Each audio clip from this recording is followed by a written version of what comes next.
I pledge allegiance to the flag of the United States of America and to the republic for which it stands, one nation, under God, indivisible, with liberty and justice for all. Thank you. Roll call, please, Ms. Worsler.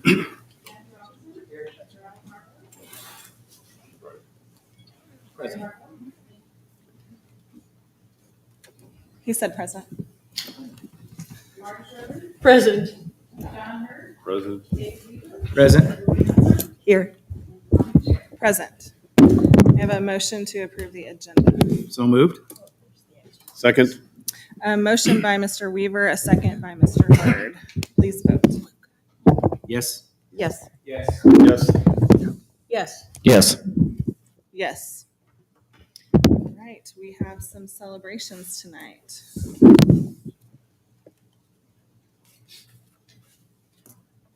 It's a short list. It's not a very busy time right now. But congratulations to FFA. The Joplin FFA students represented us very well at the Jasper County Youth Fair earlier this month. Our students demonstrated responsibility, leadership, dedication, and won a few grand champion ribbons. JPD Kids Academy. Thanks again to our Joplin Police Department, Joplin School Resource Officers, Barchok, Dunning, Gooch, Sergeant Davis, and Chief Pearson for teaching our sixth graders in the JPD Kids Academy. They learned about public safety and security in a fun and interactive way. We appreciate the Joplin Police Department and their partnership with Joplin Schools.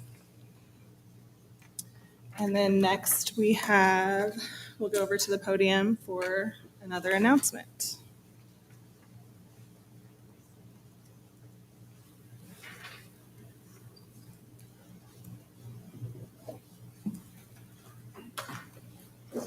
The Joplin High School speech and debate team members qualified to go to the NSDA National Speech and Debate Tournament held in Des Moines, Iowa in June. Tonight we have several of the members here with us and coaches. We'd like to recognize Coach Jay Stubbs, Assistant Coach William Braun, and if you will please come on up when your name is called. The members of the team were Christian Kavanagh, Ty Matheson, Cade Sinclair, and Annie Spearing. Congratulations.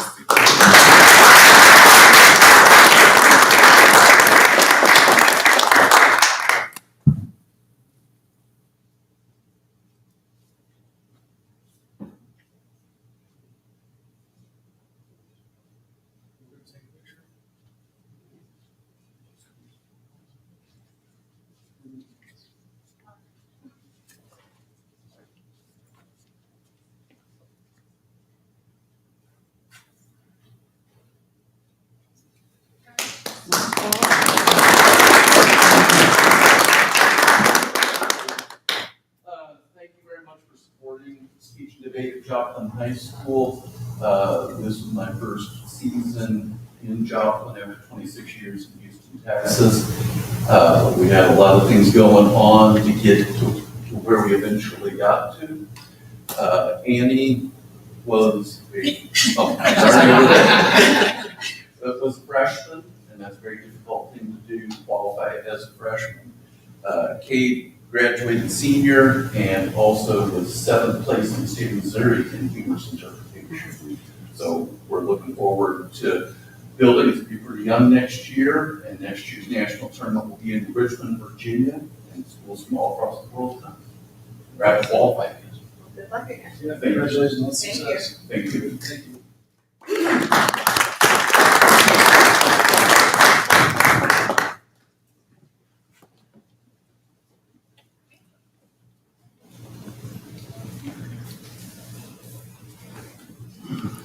Next, we have the superintendent's data report. Dr. Saketa. Okay, as you know, we've been working on the long-range facility plan for quite some time, and we had a work session yesterday to talk about that, and Dr. Harding wants to tell you just a little bit more about that and what to expect. Yes, so we had a great meeting last week with the Long Range Facility Committee, meeting number 15 over 2 years, and so it was kind of a bittersweet ending with with the conversation we had with each other, because a lot of us had spent a lot of time with each other in meetings and in buildings and walking throughout the district, and had great input throughout the process with all of the long-range facility committee members throughout. And so we were just very excited to kind of wrap it up, but also kind of see what the future of Joplin schools holds. And so our plan as of right now is to put a few tweaks in the master plan based on their feedback, and then present the plan to you, to the board, in August. And then hopefully after that, possibly some acceptance of some of the projects in the plan in September. Thank you. And Dave was a part, drove the bus, about everything else, and unlocked a lot of doors, and so he was a big part of it as well. So is there anything you wanted to throw in there as well? Yeah, I was just want to say that thank you for the opportunity to be on that. We had a great opportunity to share with our community and with the staff members and those folks who were serving on the committee, the good, the bad, and to be honest with you, some of the ugly of Joplin schools. But what I appreciated most about that was the fact that just like we, as employees, come to the board to be accountable, is that working alongside those community members on the Long Range Facilities Committee gave us a chance to continue to be accountable. I was excited to get to drive the bus, but also as we toured each one of the buildings to really let those folks feel what those buildings were about and some of the great history that we have here at Joplin Schools. And so, to be honest with you, one of the reasons that I want to continue to stay working here at Joplin Schools was due to the things that came out of the Long Range Facilities Committee and the opportunity to see some of the great things that are going to come from that and see those things come to fruition. And thank you for that. Dave and Dr. Harding, thank you for all of your time and efforts that you put into this. And thanks to all of the staff and community members. This was a huge time commitment and undertaking for you to lead as well. So thank you. We all appreciate you. We're looking forward to the future, so we're excited. Great. Health and dental plan update. Dr. Dickey. Okay, the update we're going to give to you tonight is the fiscal year end health and dental update. We're going to talk on the regular agenda about the plan year coming up. So for the final month of the 2025 fiscal year, we had spent a little over $8.6 million of the $8.9 million budgeted. That represented about 96.6% of the total budget. When we look at the plan year to year, since we are at the end of the fiscal year, our balance at the end of the year was down a little over $1.4 million. We saw a decrease in prescription costs from the prior year to 2025, down about $230,000, but our medical claims were up about $1.2 million. Administrative fees were down $200,000, but overall we saw an increase a little over $880,000. The HPAC is here, and they are going to talk to you all in regular session about the plan. Another thing to keep in mind is that since we're talking the fiscal year right now with those data comparisons, 9 months of that represent time with Anthem, and then 3 of the years we were with UMR. And so it doesn't represent full calendar year, full plan year, having switched over to Anthem. We'll, of course, do another update at the end of September once we've seen that full year on Anthem. It's just different at Joplin Schools in that our fiscal year doesn't run with our plan year. So our plan year starts October 1st. Okay. Does anyone have any questions? All right, Dr. Dickey, we'll move on to the financial statements, please. Okay. Another fiscal year report. We are pretty close to what we're actually going to see once we finalize everything. There's always a little bit of paperwork at the end of year to do some final updates with transportation and food service. But at the end of June 30th, 2025, in our general investment and debt service accounts, we had a little over $12.2 million and a little over $98.3 million invested with MoSIP and MoCat. We ended the year in a very good financial position. When we looked at expenses, some of the grants that we had budgeted as expending that didn't we didn't get it all spent before June 30th happened. That happens every year. Some of that will carry over and we'll finish projects up in fiscal year 26. And last year, fiscal year 25, we saw the final $6 million in revenue from ESSER, and we also saw interest rates stay high the entire year, and we saw just a little under $5 million in interest earned on investments. I think this financial represents largely a year end minus the adjustments, and as I look at this, we're $3 million in the black. And I think that's been important to us, is to have our operating budget in the black, and we've accomplished that. And so very, very thankful for all of those that helped that to happen. This is a good report and good news for our district. Any other questions? All right, Ms. Worsler, do we have any public comments? Thank you. I have a motion regarding the consent agenda. Move to approve the consent agenda as presented, please. Second. I have a motion by Mr. Hartwell, a second by Mr. Hurd. Please vote. Yes? Yes. Yes. Yes. Yes. Yes. Yes. Accounts payable, Dr. Dickey. The bill list that we're bringing you tonight totals $12,245,290.55. It's up a little over $510,000 from last year. Last year was a little over $11.7 million, and that difference is attributed to a few things, one specifically being an additional biweekly payroll, and we went ahead and were able to purchase new Chromebooks and make the payment on some food service software. Make a motion to approve the accounts payable as outlined by Jordan. Second? I have a motion by Mr. Hurd, a second by Mr. Weaver. Please vote. Yes? Yes. Yes. Yes. Yes. Yes. Yes. Mr. Crawford, the health plan. Yes, I'm going to ask for Brock Compton. He is the president of the HPAC, and Ariana, our benefits coordinator, if you all come up here to the desk. And I think Dusty's going to hook us up with Jamie Brummett, our broker. She could not be here tonight. They've had a bit of a family emergency, and so, but she's been working with us through the day, and I think he's going to connect her right now. Jamie, are you there?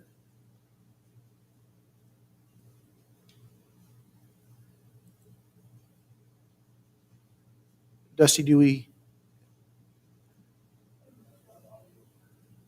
want me to call her? Okay.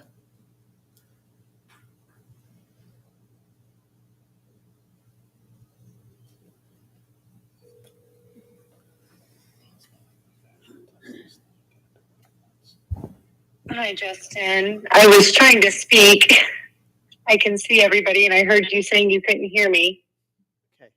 So we have Jamie here now. So what we are bringing to you tonight is our health plan renewals for the year.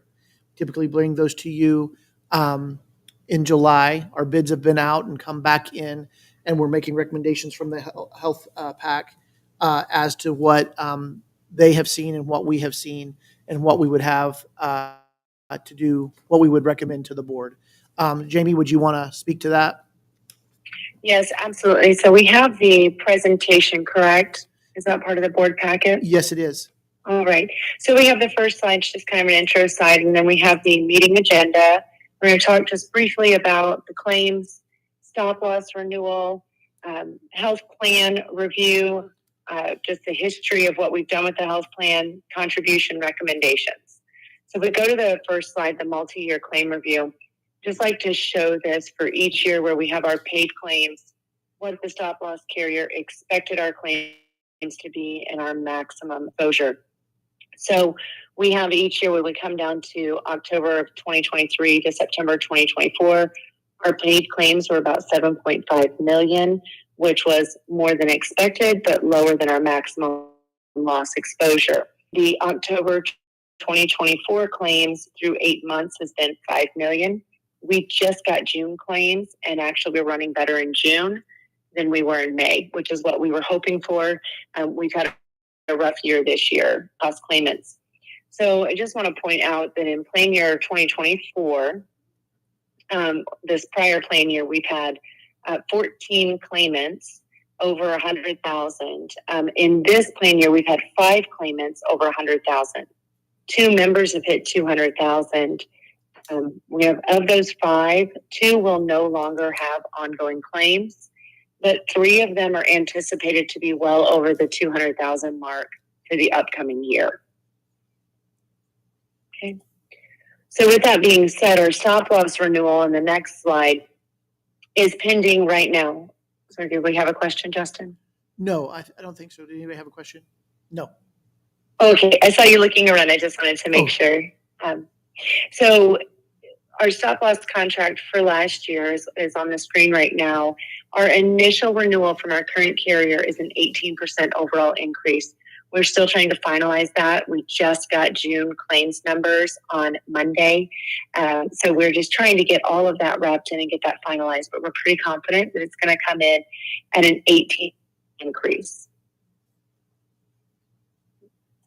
So the next slide is the district cost review, and I felt this was really important to discuss with the district and also to share with the HPAC in a year where we're having a little bit higher increase than we have seen.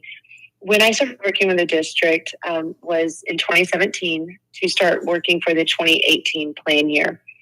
At that time, the district was paying $478 per employee per month. We were able to drop that down to $400, where we kept it for 4 years. We raised it to $410, and it's been $440 the last 2 years. So you can see there the percent change per year, which comes out, you're currently 8% lower than you were in 2017. So it's pretty unheard of to go 8 years and be lower than where you were 8 years ago.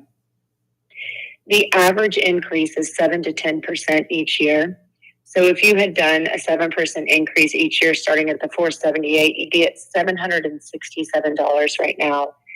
If we had been able to get that initial decrease, but then kept going at 7% a year, you'd be sitting at $600 right now. So overall, even though it's a higher year than we've experienced, we're really proud of what we've been able to do with keeping the district costs down and keeping overall premiums down.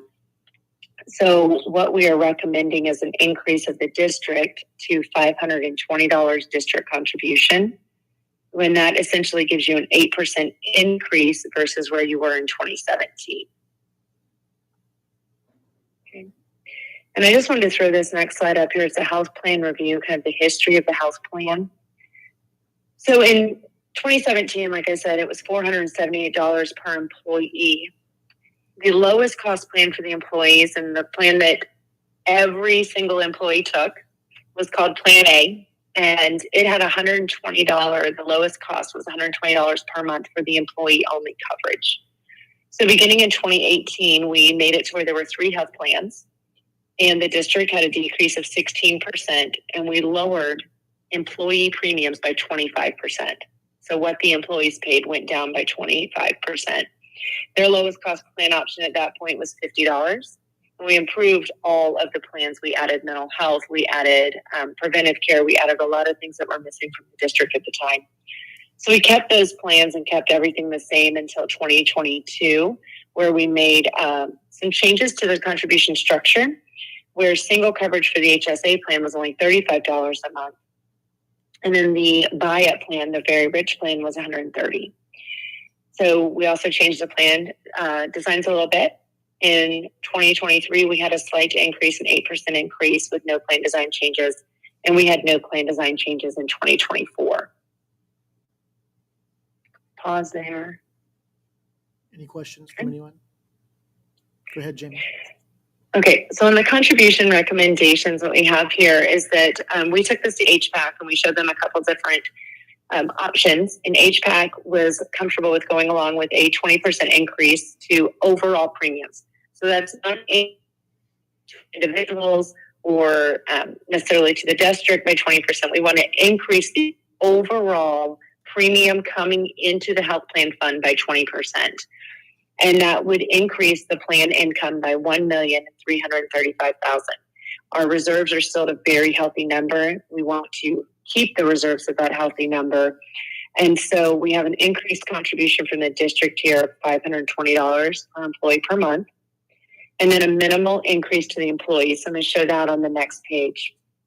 Again, we have a little bit of the history here because we think it's important to see in 2017, because this came up in the HPAC.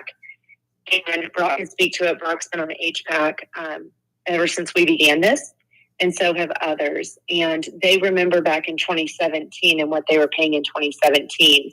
And, you know, if we look at the base plan or the HSA plan, their rates are lower than what they were paying in 2017, 8 years ago. So that, what we're recommending for plan year 2025, you can see that in the next to last column.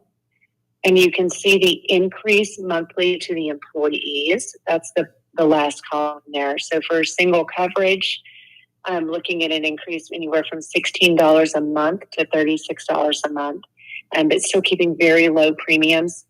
And then the increase is larger for families in the district of people enrolled in the plan. We have 21 with family coverage. We did discuss this in HPAC, and there were some people with family coverage in HPAC that were still very comfortable, again, because the rates are lower than they were back in 2017. And then, you know, Brock, I believe that they also mentioned, you know, the raises that they get, and that they've been able to get good raises from the district, and that they were all very comfortable with this contribution increase. So I want to point out, when we look at the buy-up plan, and I know we've done a study for the board to show how you can districts, and a plan similar to what you have in the district at other districts would cost much over $100 more a month for a similar plan. So I just want to mention that as well, and then ask if there are any questions regarding these rates. Any questions? Or any I have comments a from question Brock for to the add? HPAC team. So Brock, as a representative here to visit with us tonight, you know, we look at, we also realize that not everybody who is working our district right now was here in 2017. So they don't understand maybe what that might look like. We might, but we have the privilege of being here this evening in this meeting and having that information. Yeah. At the end of the day, they'll probably see a $200 increase to some families. That's alarming to me as a board member. Can you walk us through some of the feedback that you've received, not only from HPAC members, but other people that you interact with? You talk to teachers who have families every day. Share with us some of that feedback. Yeah, as we've gone through this and as we've talked about this over the past few years about the raises, I think a couple years ago we had an 8% increase. As we've gone through those processes, we've talked with other staff members about how would this affect you? Is it too much? Is it something that would hurt your family every single month? And again, the thing that they keep coming back to is that the district over the past 8 or 9 years has been very, very good to us in raising our salaries. And so much so that it has offset what we see as an increase in our health plan. And not even that, it's more than, our salaries have been better increases than we have in our health plan increases. And so while no, it's not ideal to raise these prices, sometimes by the family plans as much as $200, it's necessary to keep our plan as a whole healthy. And then longevity-wise, it is the best thing for our plan. Also looking, again, back to 2017 when we were much higher rates. And then that initial drop for some of those families was substantial. And so while some of them might not have been here, our district does have a history of working very well to try and do the best thing for our employees from this side of the table as an HPAC team. Thank you. Dr. Saketa, you were in the district in 2017 from an administrative standpoint. Can you walk us through why we had that change? We had that large reduction 2017. Can you speak to that a little bit? Because typically it's not the case that insurance goes down. So can you speak to us why that went down and the gradual uptick in costs over the past 5 to 6 years? So I would defer to Jamie to make sure I'm correct on this, but my recollection was we had a different carrier, third-party administrator, different carrier, and when we opened it up to more competition and a different type of plan, that allowed us to have a different set of rates. And we were all it was kind of shocking, the fact that we would have decreases in rates at that time. I mean, that just typically doesn't happen, but when you open it up to competition, that's what happens. And so I think over the course of the years, we're just like anybody else if you're fortunate and you don't have a lot of claims or you don't have as many big claims, you're a good risk for an insurer. And over the course of the last several years, we've had some unfortunate incidents that people have had to suffer through some things and have some real illnesses. And we're just like anybody else. Costs go up, but also we have to take care of all of our employees regardless of their condition. And Jamie, is that about correct when it comes to the competition that was leveled in and the fact that you went out to be able to look for the best rates possible, and also the prescription plans as part of that as well? Yeah. So when we started working together back in 2017, you were with a small third-party administrator, and you had a direct contract with a local hospital. And so we took it out to market. We were able to offer you access to both hospital systems using a large national TPA and a large national network that reduced your overall claim cost. Throughout the years, we've actually, like you said, looked at the pharmacy and had to move the pharmacy a couple of times to get those claims costs down on pharmacy. Last year, moving to Anthem. Anthem has secured us even larger discounts for the plan and even better pharmacy pricing like we had hoped. But we can't outrun some of the high cost claimants that have hit this year. But that is why, to your initial question, why we were able to decrease by so much in 2018 is that we were able to do a full reprice and look at the money you were leaving on the table in network discounts and pharmacy discounts by moving to a different arrangement.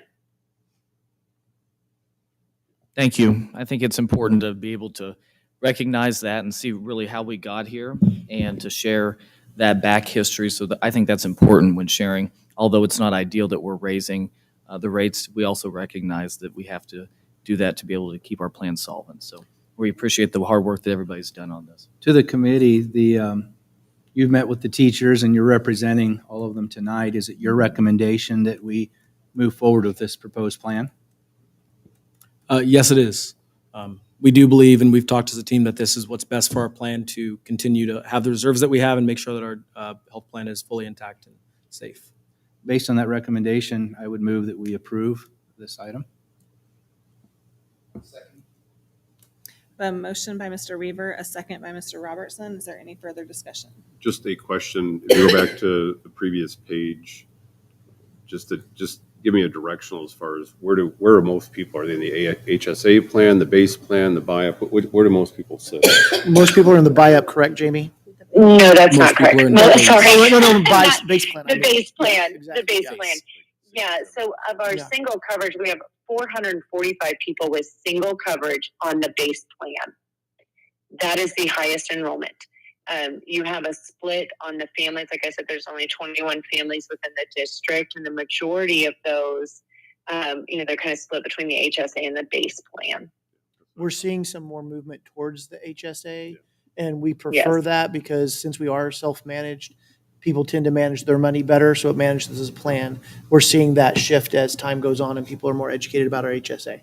Okay, thank you. Jamie, I'm putting you on the spot here, so I apologize if you don't know this answer. That's fine. But do you know how much, on average, nationwide health insurance has increased from last year? Yes, so that's where I had looked when I showed you guys the district cost review slide. The average is 7 to 10% each year. And that's currently, so back in like the COVID years, we were looking at 10 to 12% average per year.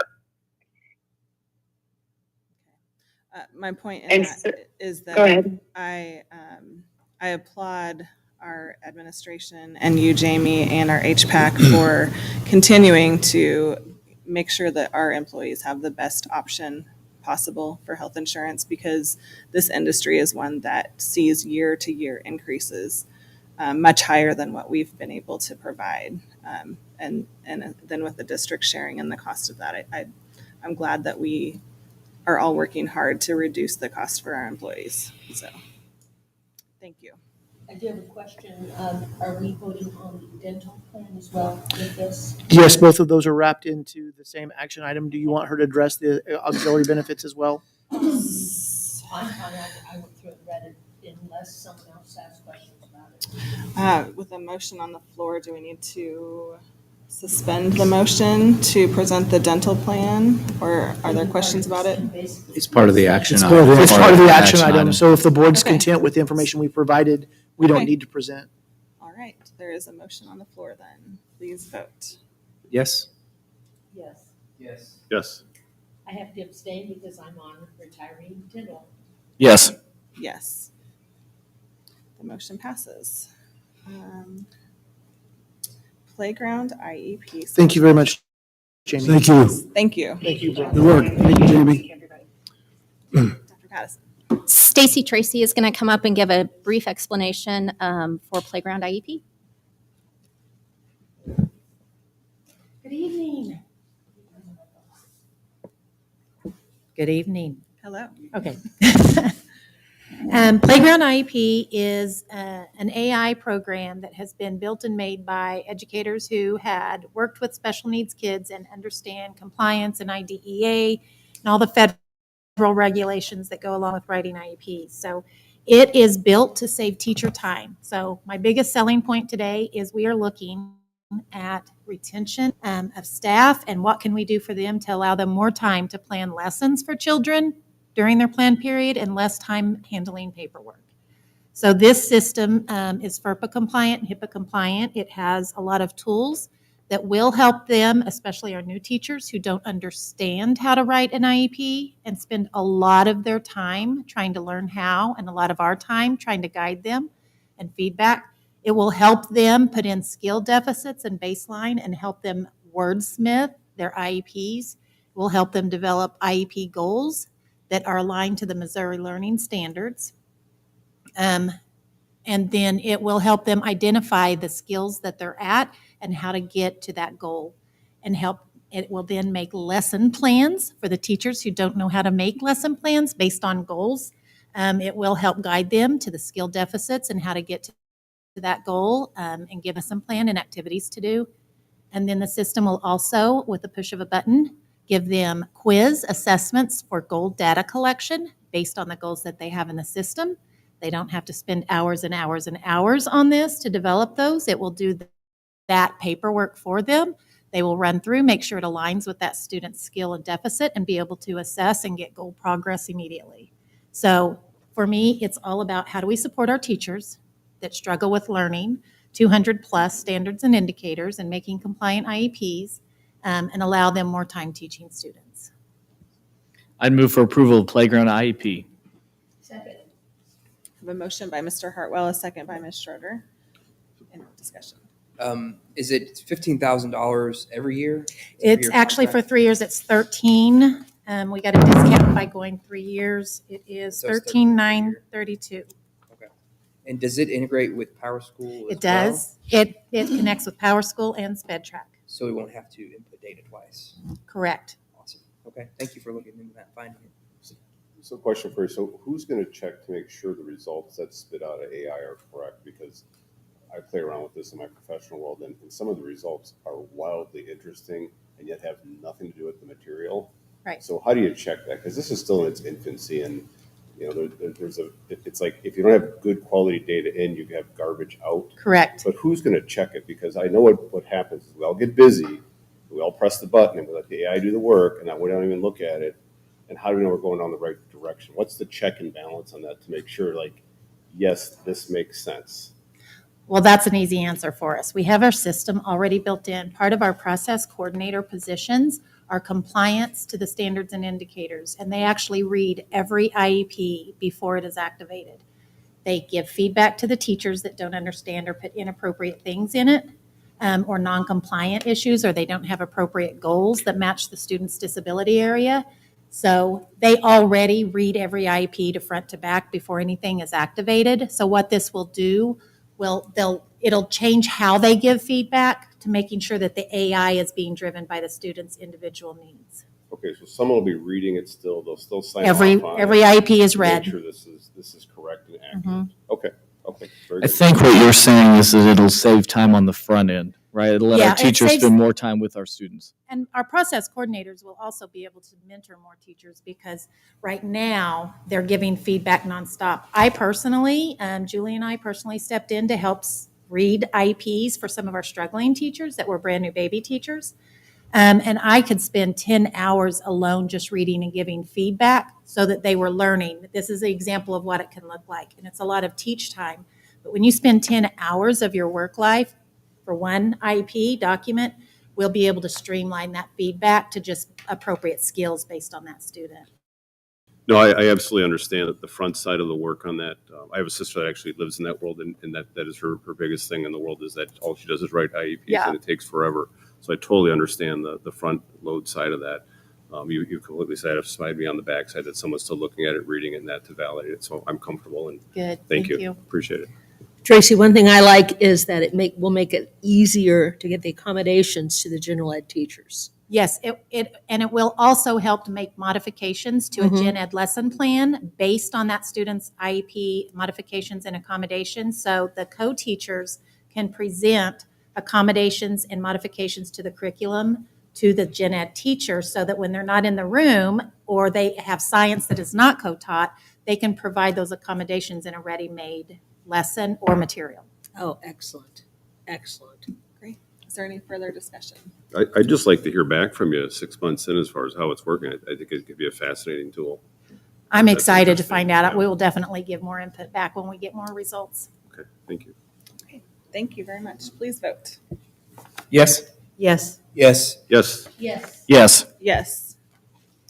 All right, next we have the Pearson Assessment Digital System. And Stacy's also going to give you a short, brief explanation of that.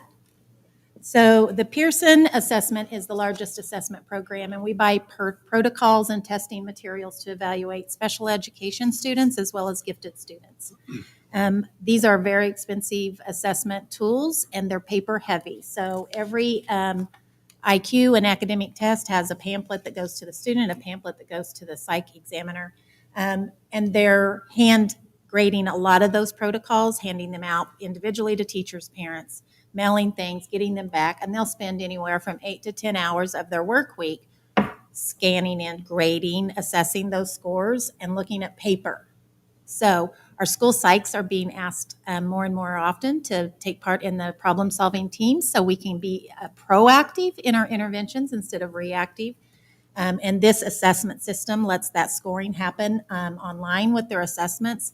The protocols are digital. We don't handle paper as much anymore. They'll send those to parents and teachers digitally. They'll come back scored digitally, and they'll be able to spend more time observing students and working with problem-solving teams instead of handling paper. Two great examples of using technology to spend more time hands-on with students. It's really great, in my opinion. What age groups will you? This is preschool through high school assessments. The tool will allow us, it doesn't cover every assessment under the sun, but it is also adding up to 45 new assessments that we'll have access to without having to purchase new $1,000 kits to get them. And these will be taken digitally on iPads? So we'll have iPads for the student and iPads for the adult. There will still be a few things that will be on paper, but very few, and they will interact digitally, and they'll still have stimulus that the students will handle. So I can see it will be older, but I'm thinking of preschool. Yeah, they have stuff for preschoolers too. They're pretty proficient with the device. But will there be, I could see that affecting their scores or outcomes, particularly on the younger students. There's a variety of different assessments that they can always go in and see in a different style. They'll actually have more access to be able to give more assessments. If they feel like one's not being accurate for a student, they can go in a different way and assess that student. That's one thing that the school psychs that showed up tonight were saying. It's going to give us so many opportunities to go in and look at a child in a different way because it opens up 45 new assessments for them. Awesome. Thank you. Make a motion, we approve the Pearson digital system. Second. I have a motion by Mr. Weaver, a second by Ms. Schroeder. Is there any further discussion? How many psychologists do we have on staff? We have 8. We've got 3 in the audience here in case you had questions. We have 8. And Jennifer Shannon is a 504 coordinator and does our gifted testing, and that will impact her a great deal too. Okay, thank you. Please vote. Yes? Yes. Yes. Yes. Yes. Yes. Yes. And Dr. Saketa with policy updates, please. Thank you, Stacy. Okay, so it's been a busy legislative session this last spring, And several of the policies that you have before you in policy group 25B and 25C are a result of the legislative session. I don't know if anybody else wanted to visit about some of those, Mr. Robertson or anybody, but I could just briefly, copyright compliance, programs for gifted students. That one is one that we had already kind of made some arrangements that didn't really mean a lot to us other than just have it in policy because of our practice. Public information, getting our communications plan annually updated, which we do, but we'll make it more available. Visitors to schools is important when it comes to sometimes on a rare occasion, Dr. Harding and I have to limit the access of an individual on our campuses or on our facilities because of some type of behavior or something, and this would give them appeal process.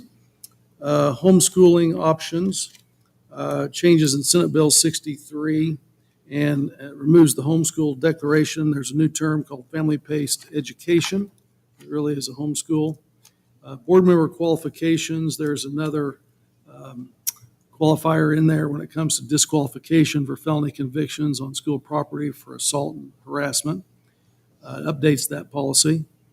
We've had a lot of changes to MOCAP when it comes to virtual courses as a result of Senate Bill 63 and students' access and their allowance to participate in district activities if they're a MOCAP student, which means they live in the district, but they're taking virtual courses from some other district somewhere else.